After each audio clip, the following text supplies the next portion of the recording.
What is going on, everybody? Welcome back to another training. Today we're going to talk about how do we eliminate the negative self-talk once and for all. So if you find that you're somebody who you judge yourself all the time, you beat yourself up all the time, you always compare yourself to others, this is going to be the training for you. We're going to finally break free of that old limiting beliefs, old programming, old negative self-talk, so that way you can finally get more aligned with who you're actually meant to be.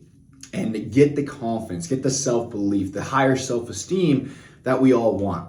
Now, if you're anybody like myself, I grew up when I was very young, especially around like middle school ages and into high school ages and forwards, I would beat myself up all the time.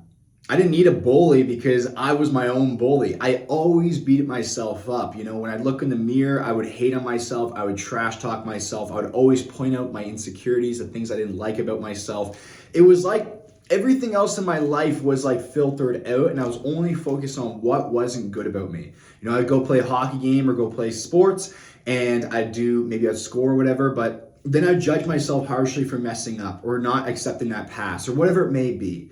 And this caused a terrible relationship with myself to the point where eventually I broke all my confidence. I broke away all of my self-esteem. And I started to become very insecure because I started to believe the things I said about myself. You're not good enough. It's never enough no matter what you do. You're not worthy, right? You don't look good. You're not attractive. You're not confident. All of these things I started to believe about myself. Now, my question for you to really think about is the way that you say these things about yourself. Would you say that directly to your best friend? Would you sit with your best friend and say all the nasty things that you say about yourself? No, right? Obviously not. So why do we do this to ourselves? Do you think we really deserve that? Do we deserve to hear that about ourselves? Like at the end of the day, when we're dying, it's really only us with us, right? We have everybody else around us, but you spend all of your life with you. When you're in bed, when everyone else is asleep, it's just you and your mind. So it's not even important. It's needed to make sure that this is an amazing place to be in.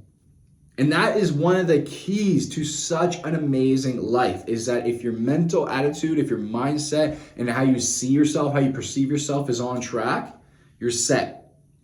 And for example, look at all major successes. One thing that stands out about them is that they believe they deserve it. I deserve this. I'm better. I deserve this. I know I can do this. I am the best at what I do. They truly have that belief about themselves. And the only difference between you and the person that you're watching on TV or social media that you dream of being is a decision. I know it's hard to tackle, but it truly is a decision. You make the decision, you cross that line, then you go become it. So today I'm going to share with you exactly 4 steps that we can get started on how we eliminate this negative self-talk once and for all. Let's jump right into it. So the very first one is self-judgment. Now the key to stopping judging yourself is stop judging other people. When I truly changed my belief system, I started to believe and realize that we're all really one. If everything at the end of the day is energy, okay, and my belief is that we come from source, call it God, universe, energy, the quantum realm, whatever you want to call it, it's all the same thing. I believe that we are all coming from the one thing. So therefore, I am you, you are me in a way. We are a reflection of ourselves. We are deeply rootedly connected. So one way that I realize, or how I stop judging myself, is I stop judging other people. I notice that everyone in a way is a reflection of myself, and the things that I don't really like in other people are oftentimes things that I don't like about myself in different ways.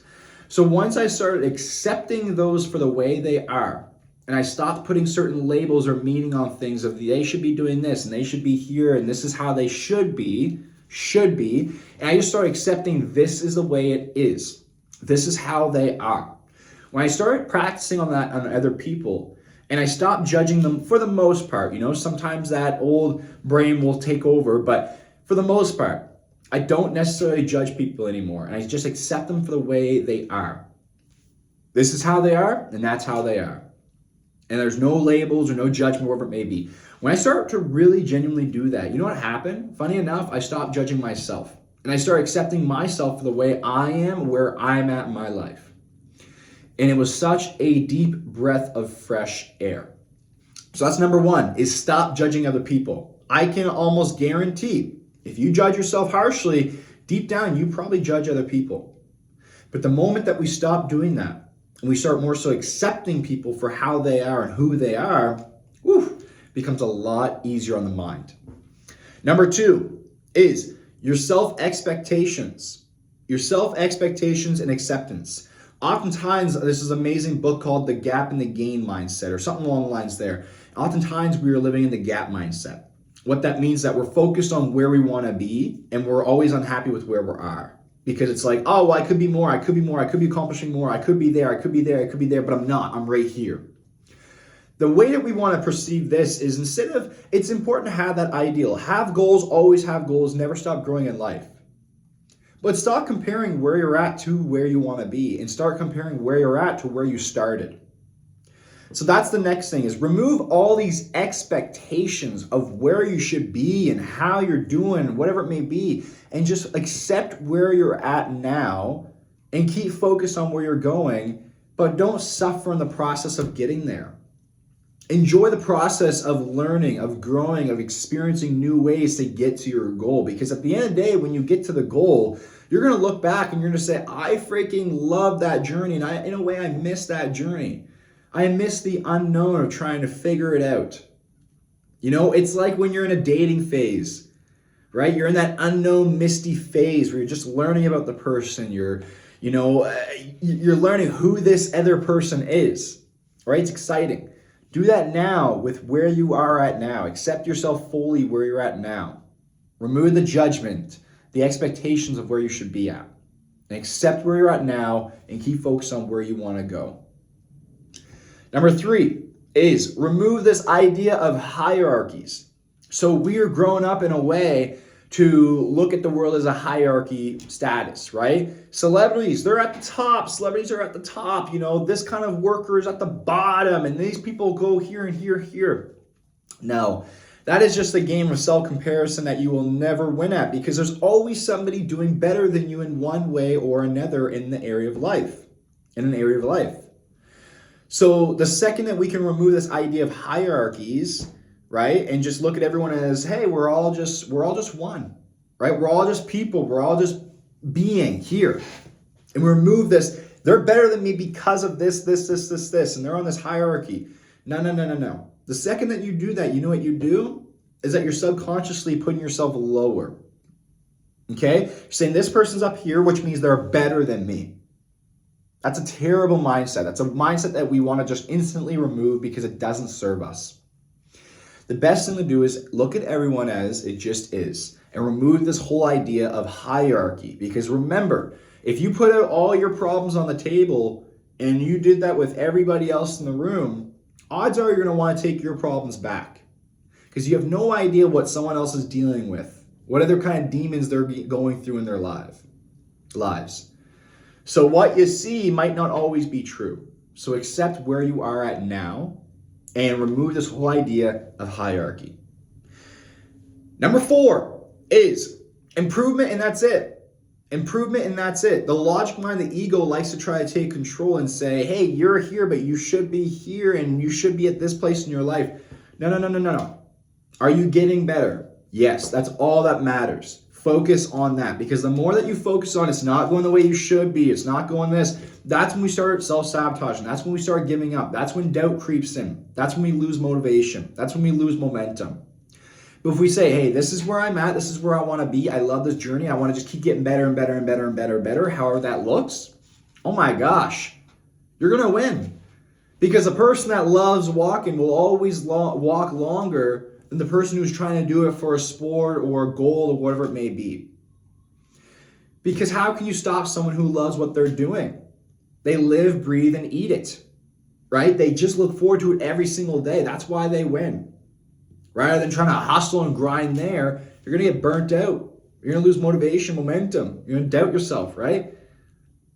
So be like the person who loves to walk. They do it because they love it. So same thing, like if you're on a weight loss journey right now, a lot of my subscribers are working on weight loss and creating their bodies and health differently. Do it because you love it. Don't go work out or walk because you're trying to lose weight. Go work out and walk because you love to move your body and you want the experience of what that's like. To move your body, to push yourself in the gym, to experience it all. That's why you should do it. You know, I used to work out because I wanted to get fit and strong. And guess what? It took me 2 years to stay consistent. Now I work out because I freaking love working on my body. I love going in there, stressing my muscles. I like feeling different muscles move and activate. I like seeing my body change. I love the whole experience of it. So therefore, I'm never going to stop. Why would I ever stop something that I love? It's only when I'm doing it because of a certain reason or I'm putting a certain idea behind it that it makes me feel off about it. But I just do it because I want to do it, so much easier. So those are the 4 main steps that we can get started on today to eliminate self-judgment, negative self-talk, the whole 9 yards. And I want to remind you of one thing is at the end of the day, confidence, self-belief, self-worth comes from knowing who you are. And if there's a belief that you have about yourself, that you're not worthy, that you're not good enough, just know that it's a limiting belief. It's not actually real. You weren't born that way. You weren't born with the label across your forehead saying this person's not worthy and they don't deserve this and they're not good enough, therefore blah, blah, blah, blah. No. You were born worthy and you are worthy now. It doesn't matter what happened in between. You were good enough. You were worthy enough. And make sure you get back to that because that is the truth. And I'll see you guys on the next training. Make sure you like, subscribe, and leave a comment on what really helped you most today. See you soon.